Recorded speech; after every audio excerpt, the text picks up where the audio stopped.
Nuestra parte nosotros. Perfecto. Entonces, a partir de este momento, comienzo a grabar con el fin de que la consulta quede registrada y si ustedes lo desean, la puedan volver a ver nuevamente. Y si quieren compartirla con alguien, también lo pueden hacer. Para ver la grabación, nosotros les enviamos un enlace, igual al que les enviamos hoy para la reunión, pero es uno diferente. Cuando me refiero igual, digo es de la misma manera que se los enviamos por el WhatsApp. Y ustedes así la pueden volver a ver. Nosotros garantizamos que durante 30 días va a estar disponible. Si ustedes la quieren tener por más tiempo, lo que deben hacer es grabarla en su computador. Él les da la opción, cuando la estén viendo, de grabar. Entonces les escucho su consulta. Ok, bueno, después de este saludo.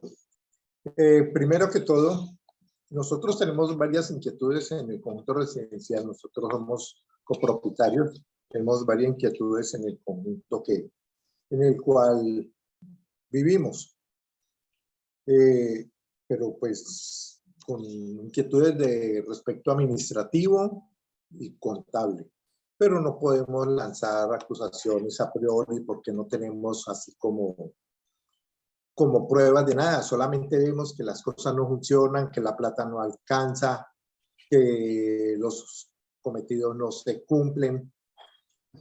Entonces, eso me llevó a llamarlos a ustedes para ver en qué podríamos nosotros, cómo podríamos nosotros hacer una auditoría por cuenta de nuestra, ¿ya? Entonces, cuando yo me comuniqué con ustedes, entonces me hablaron de esta reunión y que les planteáramos en ella las inquietudes que tenemos para así mismo ustedes asesorarnos en los pasos a seguir.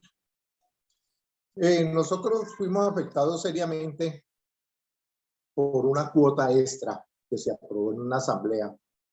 Esa cuota extra era para cubrir una deuda que se tenía con la vigilancia en los gastos ordinarios presupuestados en asamblea ordinaria, ¿no? Pero resulta de que ese presupuesto, eso no se cumplió, no les pagaron, se atrasaron, no sabemos qué pasó con la plata. En todo caso, teníamos una deuda bastante grande con la vigilancia. Tanto así que somos 50 apartamentos y nos tocó una cuota extra de aproximadamente 800.000 pesos. Bueno, esa es la primera inquietud. ¿Cómo así que una cuota extra para cubrir gastos ordinarios que se presupuestaron y se cuadraron para una cuota de administración ordinaria? Ok. Y lo segundo con respecto... Dinero, perdón. La otra parte del dinero salió de nosotros y la otra fue que se cogió el fondo de... Ah, sí, con esa cuota extra pagaron la deuda y la completaron con el fondo de reserva legal. ¿Ya? La segunda parte sobre este mismo tema es que en esa asamblea, pues yo tengo entendido que la asamblea no puede estar por encima de la ley. Y resulta que allí creo que se pasaron la ley porque tengo entendido que las expensas es de acuerdo al coeficiente. Aquí somos 5 tipos de apartamentos con diferentes coeficientes. Con diferentes coeficientes, muy diferentes, bastantes. Difieren entre el uno al otro, entre el más pequeño al más grande, como el 300%. Pero entonces en esa asamblea aprobaron la cuota extra en partes iguales, ignorando el coeficiente de copropiedad. Entonces, para no pasar a otro punto, sino tratar por el momento resumo. Cuota extra para cubrir gastos ordinarios que fueron presupuestados en la asamblea ordinaria. ¿Qué pasó con el resto de la plata? ¿Qué pasó con la plata presupuestada? Que esa es una gran inquietud. Y la segunda, el no haber tenido en cuenta los coeficientes. Le doy la palabra. Perfecto. Bueno. Le pregunto a usted antes de responderle, ¿qué explicación les dieron de por qué los ingresos ordinarios no fueron suficientes para pagar los gastos? Que la cuota que se estaba pagando de administración no era suficiente. También pues trajeron al tema de la pandemia pero nosotros en pandemia tuvimos incremento. Nosotros en pandemia tuvimos incremento. Entonces, Y durante esa asamblea les demostraron por qué los gastos eran superiores a los ingresos, es decir, les mostraron con un cuadro, con un Excel, con un documento, donde les dijeron, mire, es que nosotros por ingresos de cuotas de administración recibimos 20 millones de pesos, pero nuestros gastos realmente son 22, 23, 24, eso se los mostró, ¿no? lo que pasa es que la contabilidad aquí no es la mejor, no tenemos en qué, o sea, él pasa un informe del cual la gente queda inconforme, pero hay unos 4 o 5 que aprueban eso y el problema es que esos 4 o 5 se llegan con el 50% de los poderes. Esa es otra inquietud que tenemos. ¿Cuántos poderes puede llegar una persona a una asamblea? Porque es que aquí hay personas que llegan con 8 poderes, son 5 o 6 personas que nos están manejando a punto de poderes. Allí sucedió lo que usted dice. Sencillamente el administrador dice, lo que ingresó no cubre los gastos. Y por eso vamos a tener que cobrar cuota extra. Porque no se hizo un buen presupuesto, porque nos quedamos cortos en el presupuesto. Y por ese motivo, y que resultaron otros gastos, como por ejemplo los cables del ascensor. Entonces, como los cables del ascensor no estaban en el presupuesto, entonces los dineros los utilizaron para esos cables. Eso fue muy costoso y era urgente, ¿ya? Entonces destinaron los de la vigilancia en la reparación del ascensor, porque no estaba previsto en el presupuesto. Pero entonces la gran inquietud, eso lo hicieron y no llamaron a asamblea, o sea, eso lo determinó el consejo. Cojamos ese dinero, arreglemos los ascensores, que esto es urgente, que esto es de vida, que esto se necesita, porque aquí somos 10 pisos y... Perdón, ni siquiera el consejo, porque recuerden que tuvimos 2 años en que el consejo no se reunió para nada. Sí, pues se reunirían por allá escondidos, pero uno no sabe. Bueno, Entonces... Claro, ahí hay algo pues que debemos reconocer y es el administrador no puede ejecutar gastos que no han sido aprobados previamente por la asamblea y el consejo tampoco lo puede autorizar. Es decir, no estuvo bien que ellos, por más urgencia que hubiera en el gasto de los cables, decidieran tomar el dinero de la vigilancia e invertirlo en los cables. Ellos debieron primero llamar a una asamblea general para que la asamblea autorizara ese gasto. Lamentablemente, en la propiedad horizontal se cometen ese tipo de errores, pensando que ante la necesidad de cubrir la vida, de poderle dar el servicio de ascensor de manera oportuna, de preservar o de prever mejor cualquier accidente que vaya a ocurrir, pues entonces hacen el gasto y luego van a la asamblea y preguntan. Eso no debe ser así. Pero también debo decirle que cuando fueron a la asamblea y explicaron eso y aprobaron la cuota extraordinaria, insistieron con la mayoría suficiente, es decir, más de la mitad más uno de los que estaban presentes en esa reunión avalaron ese gasto, es decir, subsanaron ese error que se había cometido, porque finalmente quien autoriza es la asamblea. Entonces, cuando la asamblea autoriza, pues el error ya está solucionado. El error ya está solucionado y ya no pueden ustedes reclamar, ya no pueden reclamar por esa situación. Ahora, yo entiendo la preocupación entre la pérdida del dinero por mal manejo frente a la justificación de la cuota extraordinaria. Quiero explicar. Cuando la administración justifica los gastos, dice, mire, es que nosotros necesitamos este dinero para poder comprar estos cables, para poder pagar este servicio, para poder pagar este incremento. Está justificando el gasto y aunque algunos propietarios no estén de acuerdo con esos incrementos, no estén de acuerdo con esos valores, si la asamblea con la mayoría suficiente, más de la mitad del total, aprueba, pues lamentablemente eso se convierte en una obligación para todos, por más que ustedes consideren que no es un gasto justo. Pero repito, si el gasto está justificado, si explican adecuadamente el por qué, que es el caso que usted me está diciendo, donde dicen es que teníamos unos gastos presupuestados, ahí era suficiente el dinero como lo habíamos presupuestado, pero vino un gasto adicional que no teníamos en el presupuesto, que fue el de los cables. Pues, ¿entre quiénes tienen que pagar esos cables? Entre los propietarios. Y eso acarrea el pago de un valor adicional, que para ustedes se convirtió en una cuota extraordinaria. Pero está el otro punto, que es el que usted me dice al comienzo de la reunión. Es posible que haya algunos malos manejos. Nosotros no tenemos pruebas de ello, pero es posible que existan. Esos malos manejos hay que probarlos, y la manera de probarlos sería a través de una auditoría. Pero la auditoría la tiene que nombrar la asamblea. La auditoría no la pueden hacer los propietarios de manera individual. Ningún propietario está autorizado para inspeccionar la contabilidad de la copropiedad y hacer la auditoría. Quien hace la auditoría es la misma asamblea a través de un contador que nombra y al que le deben entregar toda la documentación para que él pueda decir, aquí hay unos manejos que no fueron correctos, aquí no hay justificación de unos gastos, aquí no se han acreditado unos ingresos que efectivamente corresponden a dineros que fueron pagados por algunos propietarios, pero que no hacen parte de la contabilidad. Aquí no se expidieron recibos por estos dineros que ingresaron y por eso no están.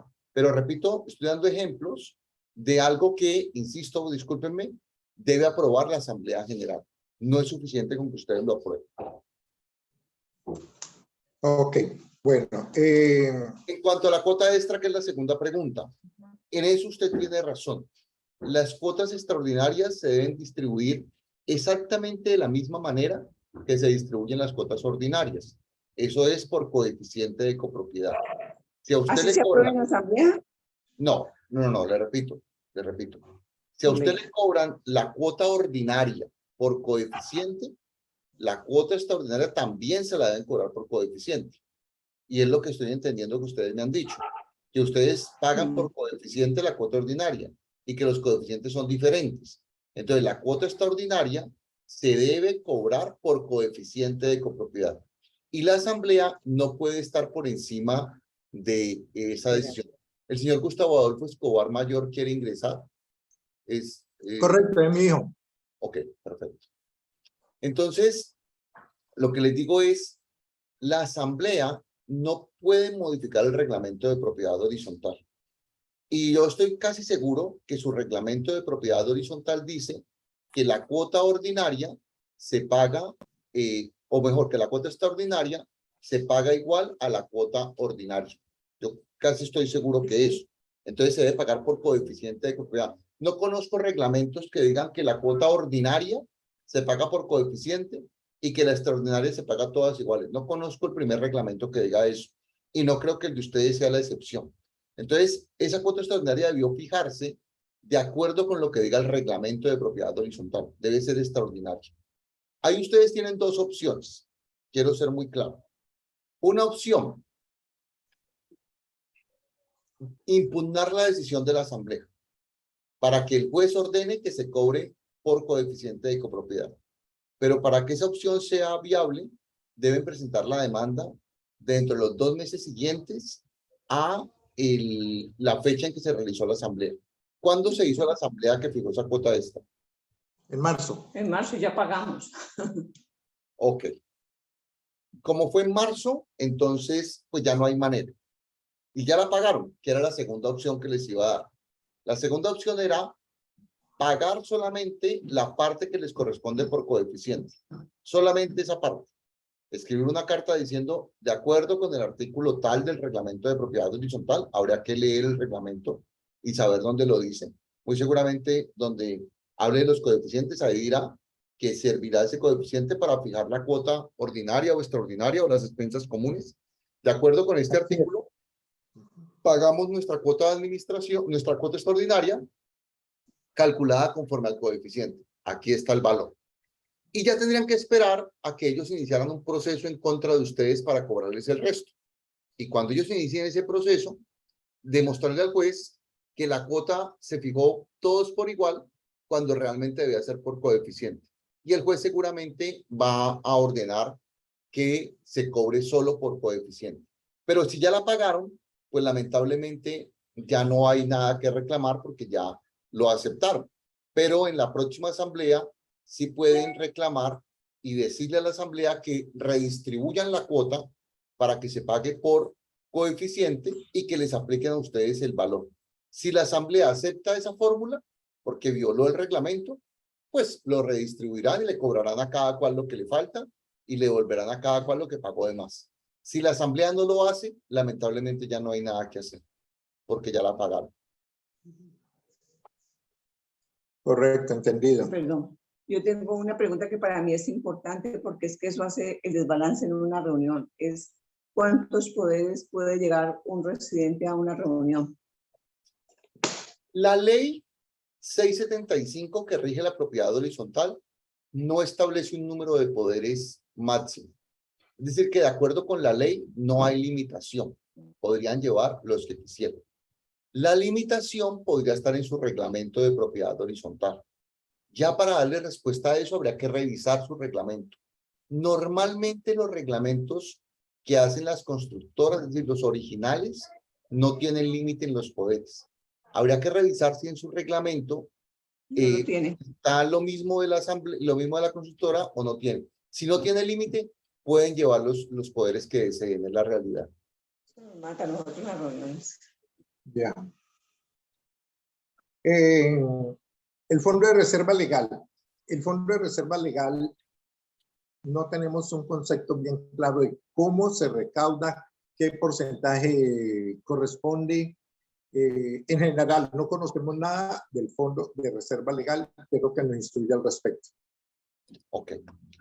La ley de propiedad horizontal habla del fondo de imprevistos. Quiero empezar por ahí porque no es lo mismo el fondo de imprevistos al fondo de reserva. Algunos le llaman igual, pero no es lo mismo. Los fondos de reserva son fondos creados por las sociedades comerciales que obligan a mantener una reserva porque la ley así lo dispone en caso de que haya insolvencia de esa sociedad comercial. En la propiedad horizontal funciona distinto. En la propiedad horizontal se busca mantener un dinero en un fondo de imprevistos, no para pagar deudas, sino para poder tener dinero suficiente y cubrir cualquier eventualidad de la propiedad horizontal, de una destrucción de sus zonas comunes, que sea urgente poderlo cubrir para poder seguir utilizando adecuadamente los bienes privados, es decir, para reparar las zonas comunes en caso de que ese daño impida utilizar adecuadamente los bienes privados y haya dinero suficiente. La ley habla de un fondo constituido por el 1% del valor del presupuesto. Entonces, usted toma su presupuesto anual, por decir algo, 100 millones de pesos, y usted de esos 100 millones de pesos debe constituir el 1%. ¿Eso qué traduce para su cuota de administración? Que si su cuota de administración es, por poner un ejemplo, 400.000 pesos, usted debe pagar 404.000 para que esos 4.000 pesos vayan a un fondo de imprevistos. Y ese fondo se va alimentando mes tras mes, porque hay que descontarlo cada mes tras mes, y se deja de cobrar cuando tengan en el fondo de imprevistos el 50% del valor del presupuesto anual. Si su presupuesto anual es 100 millones, cuando tengan 50 millones en el fondo de imprevistos, podrían dejar de cobrarlos. Es muy difícil que una copropiedad cubra el 50% con su fondo de imprevistos. Es decir, que normalmente se sigue ahorrando mes por mes. Lo importante de ese fondo de imprevistos son dos cosas. Lo primero, debe ser de disponibilidad inmediata. El fondo de imprevistos no se puede cruzar con cartera, ni con cuentas por cobrar. No, el fondo de imprevistos debe ser disponible, dinero en efectivo.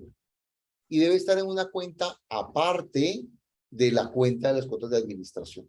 Si ustedes tienen una cuenta bancaria donde depositan las cuotas de administración, el fondo de imprevistos debe estar en una cuenta diferente y debe permanecer ahí, quieto, sin que nadie lo toque y cada mes incrementándose. Eso es lo primero. Lo segundo, del fondo de imprevistos no puede disponer ninguna persona. salvo la Asamblea General, con su aprobación, indica quién puede disponer de él. En otras palabras, el administrador no puede tomar dinero del fondo de imprevistos para gastarlo, ni siquiera en cosas de la copropiedad, obviamente, no puede, ni el consejo tampoco. Tienen que ir ante la asamblea para que sea la asamblea la que apruebe la utilización de ese fondo de imprevistos. Que repito, se llama fondo de imprevistos, algunos le llaman reserva legal, pero realmente es un fondo de imprevistos. Voy a mostrarle el artículo de la ley 675 que regula el tema del fondo de imprevistos para que ustedes puedan tenerlo pues en la consulta que el sustento. El artículo 35. Este artículo es el que regula el fondo de imprevistos. Dice, la persona jurídica constituirá un fondo para atender obligaciones suspensas imprevistas, el cual se formará e incrementará con un porcentaje de recargo no inferior al 1% sobre el presupuesto anual de gastos comunes y con los demás ingresos que la Asamblea General considere pertinentes. La Asamblea podrá suspender su cobro cuando el monto disponible alcance el 50% del presupuesto ordinario de gastos del respectivo año. El administrador no podrá disponer de tales recursos. El administrador podrá disponer de tales recursos previa aprobación de la Asamblea General, en su caso, y de conformidad con lo establecido en el reglamento de propiedad horizontal. Esto es lo que les digo, se ahorra el 1% mensual, pero el administrador no puede disponer de él. Quien dispone de él es la Asamblea General. Hay que reunirla. Y dice, el cobro de los propietarios de expensas extraordinarias adicionales al porcentaje del recargo referido solo podrá aprobarse cuando los recursos del fondo de que trata este artículo sean insuficientes para atender erogaciones a su cargo. Cuando haya un imprevisto, como el tema, por ejemplo, del cable del ascensor, que no estaba presupuestado, la cuota extraordinaria solamente la podían cobrar cuando gastaran todo el fondo de imprevistos. Tal vez fue lo que usted trató de decirme al comienzo, que gastaban el fondo de reserva y que aparte de eso, dieron la cuota extraordinaria.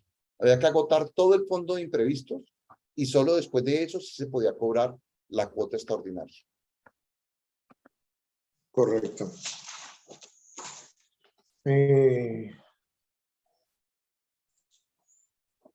Bueno, la otra pregunta era sobre la auditoría, que, bueno, ya usted me explica que solamente la asamblea es la que puede manejar eso de una auditoría. Principalmente, pues esas eran mis inquietudes. No sé, doña Patricia, le saltando. Sí, realmente no son malas inquietudes. ¿Le quedó claro? Sí. ¿Tiene algo más que preguntar sobre la mayor inquietud era pues la auditoría, pero ya vimos que no la podemos hacer nosotros o de un grupo de copropietarios, no lo podemos hacer, tiene que ir la asamblea nomás. Sí, señora, así es. Esa es la mayor inquietud, que nosotros pensamos reunirnos unos copropietarios y pagarla. Ustedes pueden reunirse, cotizar cuánto cuesta la auditoría y luego ir a una asamblea y solicitar la auditoría. Decirle a la asamblea, miren, nosotros tenemos unas dudas sobre el manejo que se le ha venido dando a la copropiedad. Queremos resolver esas inquietudes, es nuestro derecho. Aquí no estamos acusando a nadie de nada, pero pues no estamos conformes, no nos quedan las cuentas claras. Entonces, por favor, queremos que ustedes autoricen hacer esa auditoría. La auditoría no le va a costar nada a la copropiedad. Nosotros, los propietarios que estamos liderando esta iniciativa, estamos dispuestos a pagarla en nuestro bolsillo, pero autoricen que se haga la auditoría. Si la asamblea la autoriza, entonces la pueden hacer. Pero sin la autorización de la asamblea no pueden ingresar a los libros, no pueden revisar la documentación ni hacer la auditoría. Disculpa, ¿Cuánto podría costar más o menos? Porque no tenemos la menor idea. ¿Cuánto podría costar una auditoría? No, Luis, ahí sí me da pena, pero como ese tema es eminentemente contable, yo no lo manejo. Lo que entiendo es que le cobran por meses. Es decir, el número de meses o el número de años que se van a revisar es lo que le cobran.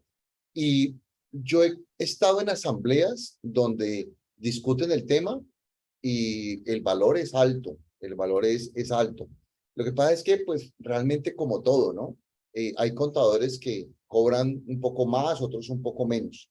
pero lo que entiendo es que el valor finalmente depende de dos cosas. Primero, pues de el valor que le cobre el contador, pues obviamente dependerá de eso, pero también del tiempo que va a revisar, porque no le cobrarán lo mismo por revisarle un año que por revisarle 10, porque le van a cobrar realmente es por cada mes o por cada año que le revisan, porque es que es tomar toda la documentación de la copropiedad y revisarla en su integridad, recibos de caja, ingresos, extractos bancarios, todo eso se lo van a revisar y por eso el costo puede ser más alto.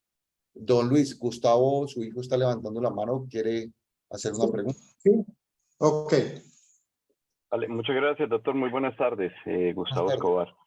Quería hacer una consulta. Resulta que uno como propietario tiene derecho a la inspección de la información, más no sustraerla de la oficina. Hasta donde tengo entendido, uno podría como propietario inspeccionar toda la documentación, los libros contables, más no sustraerlos de la oficina, porque eso es un activo de la copropiedad. ¿Eso no ayudaría, no facilitaría o proporcionaría la información necesaria para poder iniciar algún tipo de auditoría de parte autónoma por los copropietarios? Yo quiero serle muy sincero, Gustavo, quiero serle muy honesto. Mi posición como abogado, la que siempre he sostenido, es que el derecho de inspección en la propiedad horizontal no existe. ¿De dónde saco yo esa posición?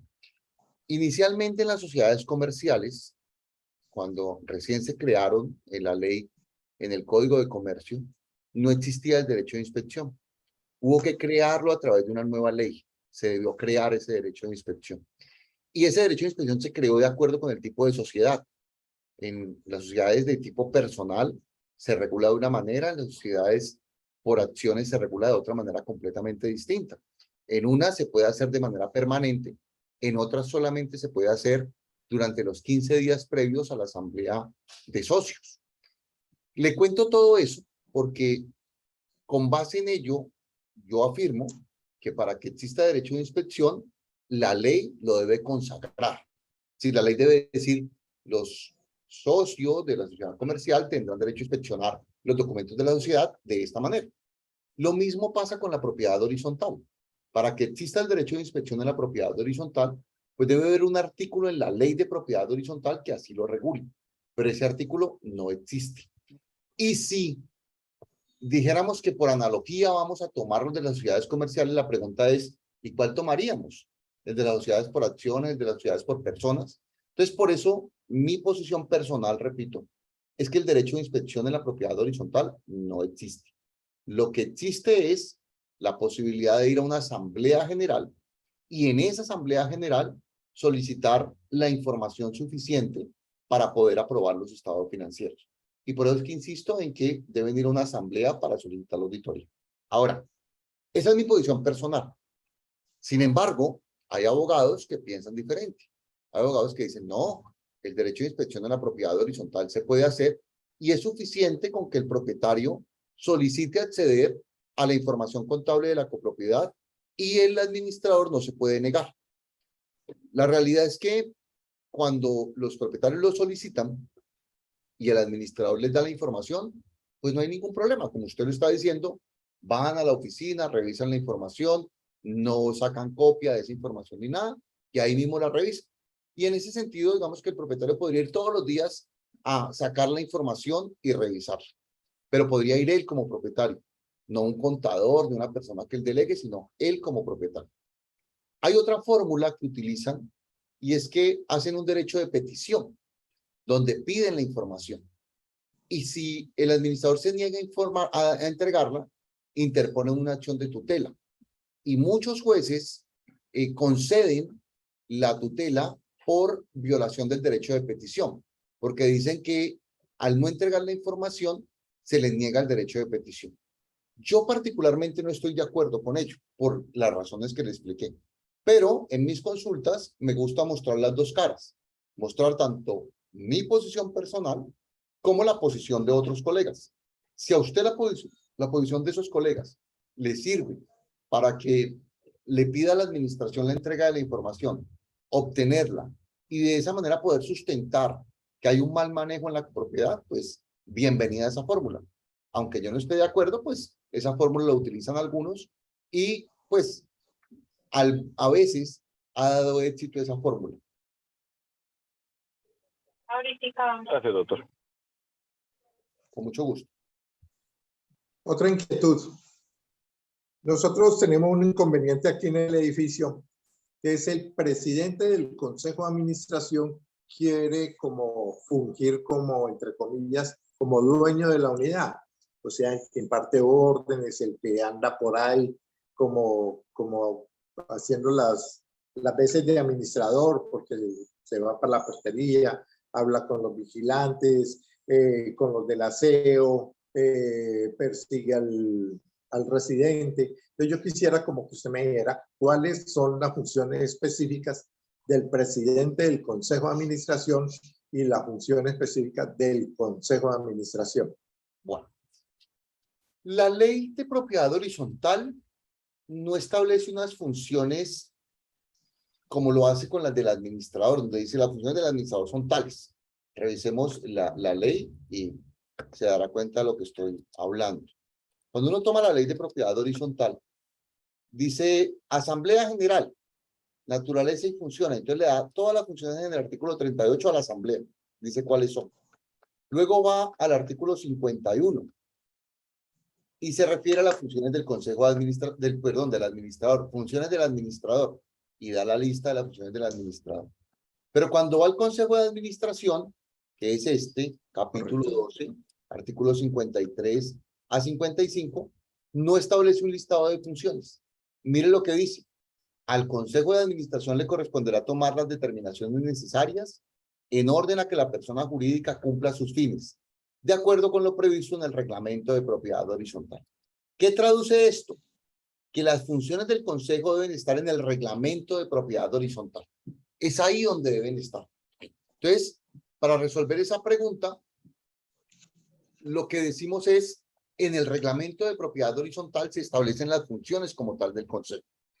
Normalmente los reglamentos no tienen muchas funciones. Dice que le corresponde revisar las cuentas que el administrador presenta mensualmente, velar porque se cumpla el reglamento de propiedad horizontal, imponer sanciones a los propietarios en caso de violación del reglamento de propiedad horizontal, etcétera. Pero es ahí donde están las funciones.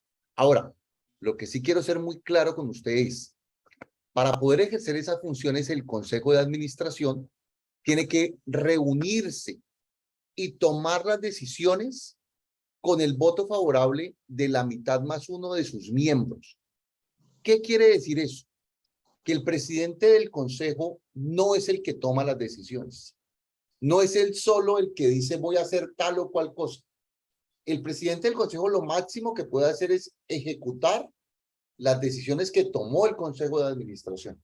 Pero esas decisiones las toma el Consejo reunido con la mitad más uno de sus miembros. Es decir, convoca una reunión a todos los miembros, asiste al menos la mitad más uno de ellos y vota a favor de esa decisión al menos la mitad más uno. ¿Cuántos miembros del Consejo son?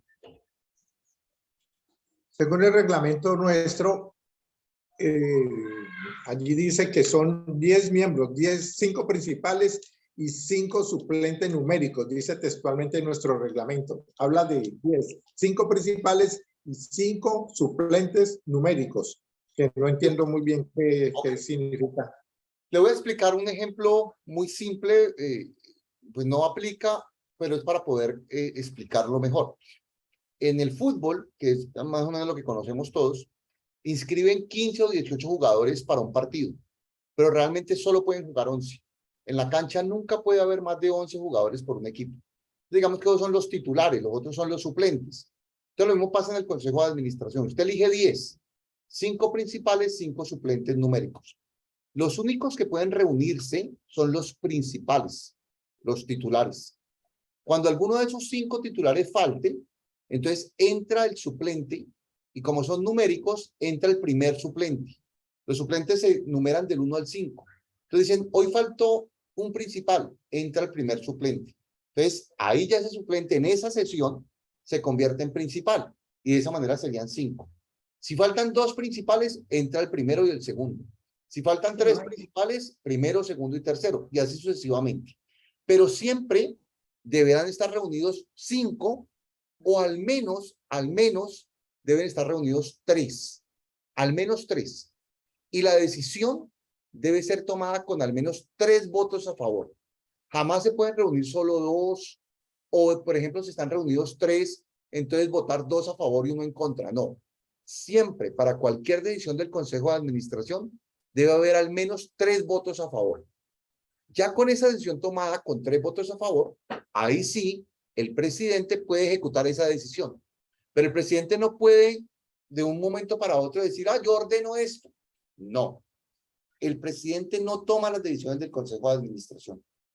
Quien toma las decisiones es el Consejo previamente reunido y con invitación a todos sus miembros.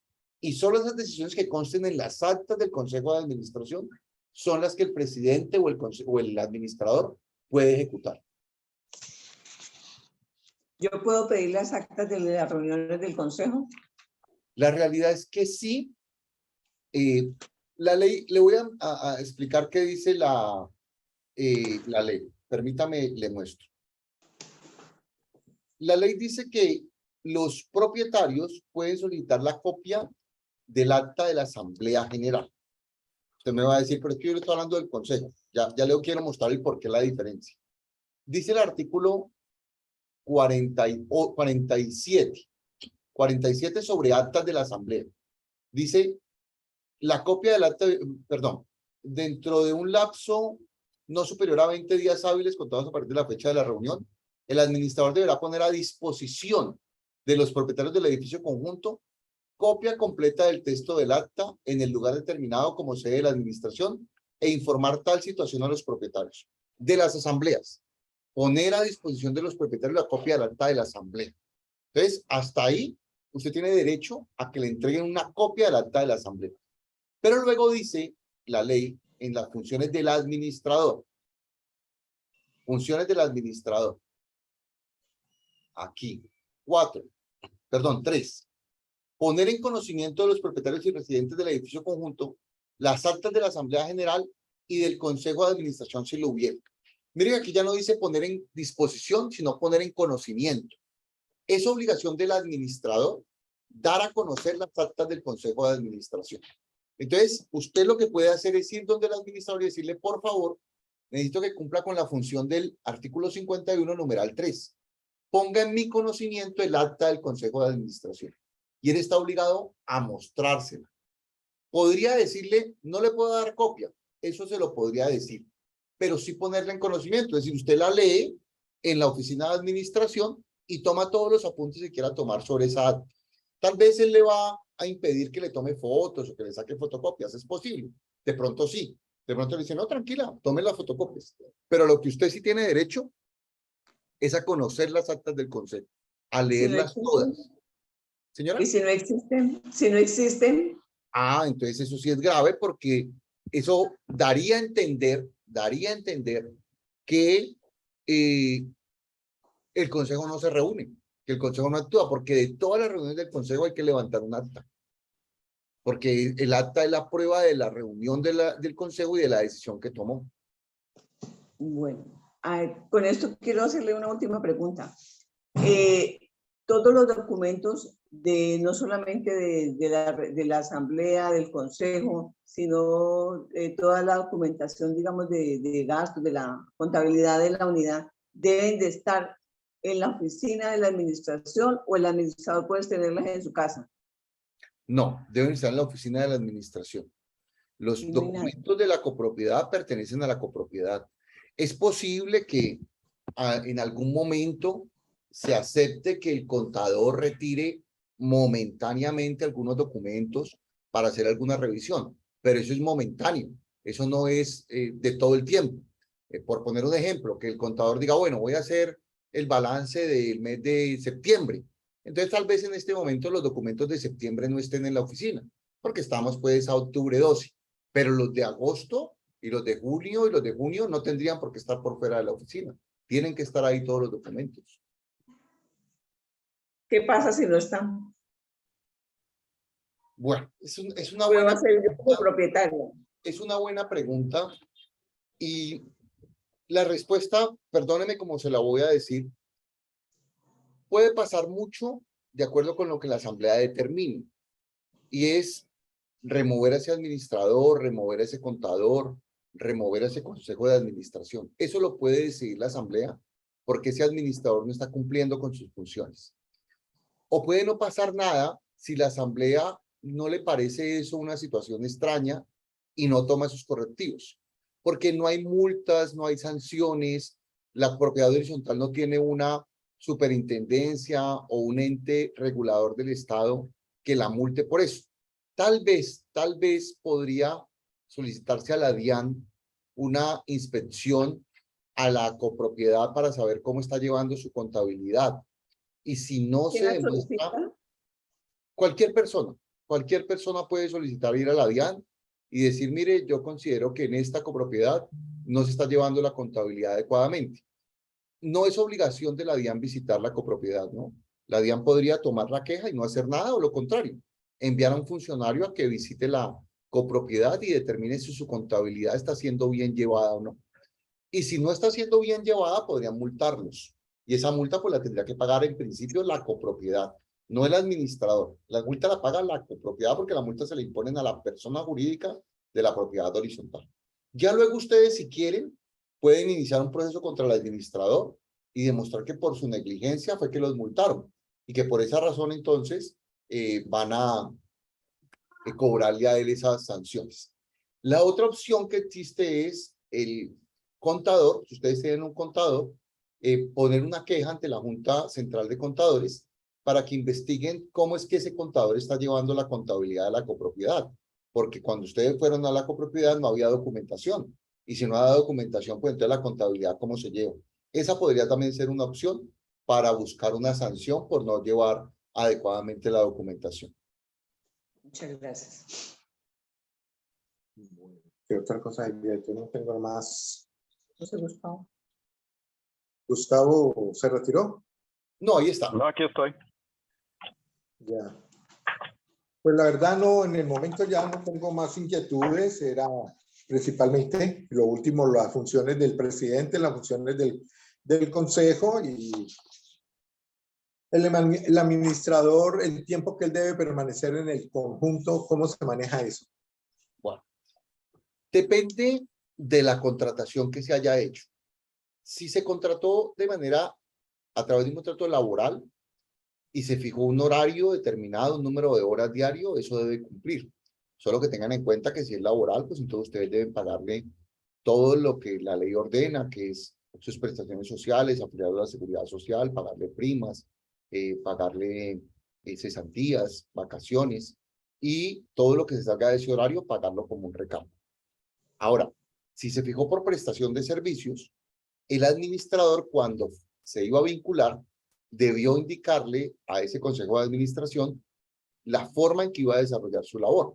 Decirle al consejo, mire, yo pretendo venir a la copropiedad solamente 2 veces por semana o 3 veces por semana o todos los días. Y cuando esté aquí estaré 3 horas o 2 horas o 1 hora. De acuerdo con eso que el administrador haya ofrecido, de acuerdo con ese tipo de vinculación que le haya ofrecido, podrá hacer la exigencia que ustedes le hagan a ese administrador.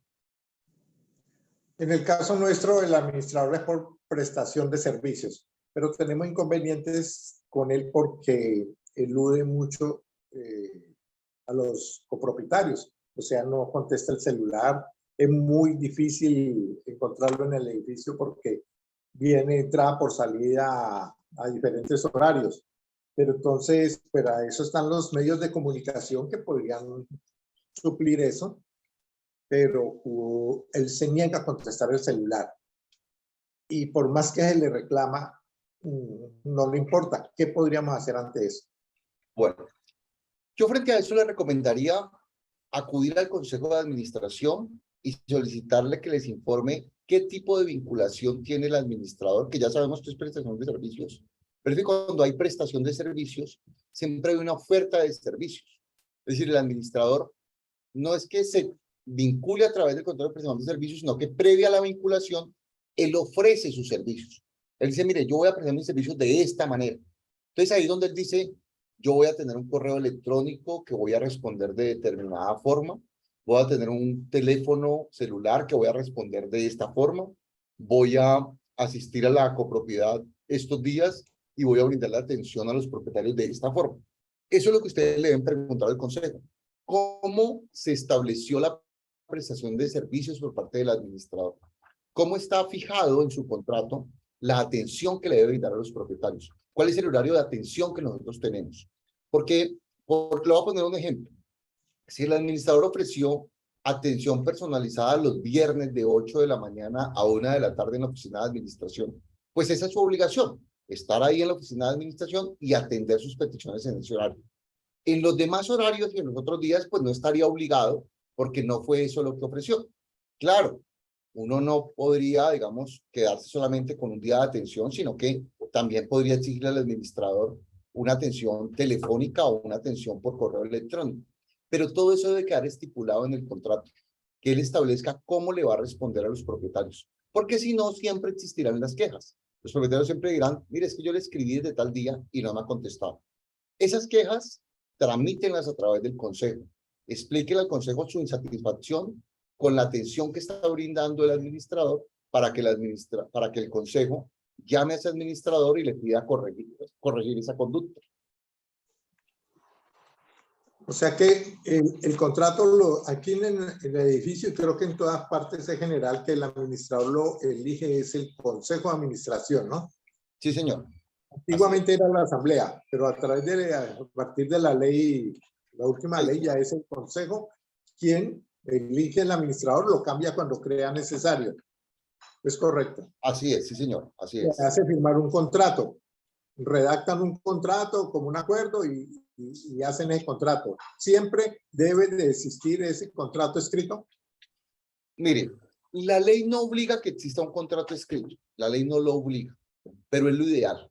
Lo ideal es tener un contrato escrito donde consten esas condiciones en que el Consejo de Administración le exige al administrador prestar sus servicios, para evitar justamente estos malos entendidos, para que todos sepan cuáles son las obligaciones del administrador, porque si no hay un contrato escrito, lamentablemente el administrador va a decir, no, yo eso no lo ofrecí, yo a eso no me obligué, yo no estoy obligado a contestar el celular todos los días y a toda hora. Entonces es mejor que siempre quede por escrito ese tipo de condiciones. Yo les recomiendo que le escriban al consejo con sus quejas, diciendo que a ustedes les parece que el servicio que se está prestando no es el adecuado y que le recomienden al consejo o bien enviarle la copia del contrato y si este no existe, que suscriban un contrato con el administrador donde quede claro la manera en que el señor va a prestar sus servicios a la copropiedad. Se puede hacer el contrato a mitad de camino, pues. No Sí, importa que lo importante es que ambas partes estén de acuerdo. El consejo no le puede imponer al administrador las condiciones si no fue eso lo que él ofreció. Pero sí se pueden sentar y decir, bueno, ¿cómo vamos a seguir prestando el servicio aquí en adelante? Y dejarlo claro, eso le sirve a todos. Le sirve tanto al administrador como a la copropiedad. Porque el administrador no va a hacer nada más de lo que diga ese documento. Y la copropiedad tampoco va a poder exigir nada más de lo que diga ese documento, pero ya sabe qué servicio le van a prestar. Sucedió algo bastante lamentable ahora días. Ejemplo, a la personal de seguridad le tienen prohibido recibir refrigerio o alimentos. Y algún residente le dio un refrigerio a un vigilante.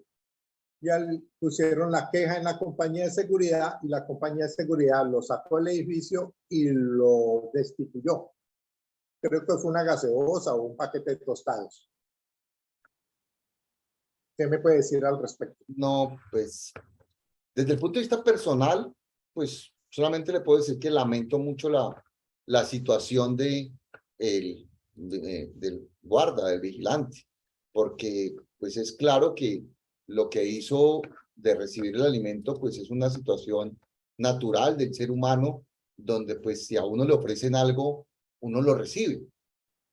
Pero lamentablemente era una regla que existía en la copropiedad y es una regla que se incumplió. El vigilante no debió haber recibido el alimento porque estaba prohibido. Ahora, quiero explicarle por qué lo prohíbe. Esas normas se aceptan y se consideran normas razonables dentro de los reglamentos, porque lo que se busca es que el vigilante sea una persona totalmente imparcial con todos los propietarios. Y lamentablemente a veces, cuando se empieza a tener esa familiaridad con el vigilante, donde se le da alimentos, donde se lo trata con cierta consideración, pues al fin y al cabo, como ser humano que es, empieza a tener cierta preferencia con esa persona. Y a veces esa preferencia se ve en la prestación de los servicios. Entonces, para evitar justamente todo eso, para evitar, no, que es que el vigilante es más amable con uno que con otro, que atiende más rápido al uno que al otro, que le abre la puerta más rápido al uno que al otro, que le avisa cuando está un parqueadero desocupado o le conserva el parqueadero desocupado a este o se lo deja por más tiempo. Para evitar todo eso, se establecen ese tipo de prohibiciones. Y les repito, son legales.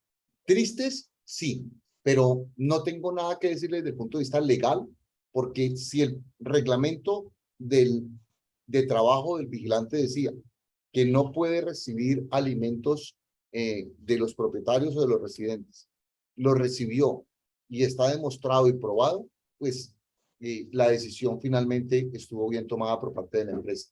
Al fin y al cabo, el empleador del vigilante no es el conjunto, sino la empresa. Y la empresa es la que toma ese tipo de determinaciones. Entendido. De acuerdo. No tengo, ya la verdad, no tengo más inquietudes. Yo creo que ya vamos completando la hora. La señora Patricia, ¿tiene algo más? No. Mi hijo, Gustavo, ¿tiene otra inquietud? No. Perfecto, muy amable. Muchas gracias. Bueno, doctor. Don Luis, con Entonces, mucho gusto. usted no envía el... Sí, señor. la Esta grabación grabación se demora un momento en procesarse en la nube. Es posible que al finalizar esta tarde o mañana en la mañana se las envían y ustedes la pueden volver a ver o la pueden incluso si quieren compartir. Si ustedes le quieren hacer llegar esto al consejo o al administrador o a quien quieran, están totalmente autorizados para hacerlo. ¿Usted me la estará enviando a mi correo? A su WhatsApp. A su WhatsApp se le envía. Al WhatsApp. ¿A usted le llegó el enlace para comunicarse con nosotros a través del WhatsApp o a través del correo? El WhatsApp, correcto. De esa misma manera se le envía, exactamente igual. Es un enlace igualito, solo que dice grabación. Ya, perfecto, doctor. Bueno, señor. Muy amable. Gusto Muchas conocerlos. gracias. Que estén muy bien. Muy bien. Gracias. Hasta luego. Gracias, hasta luego.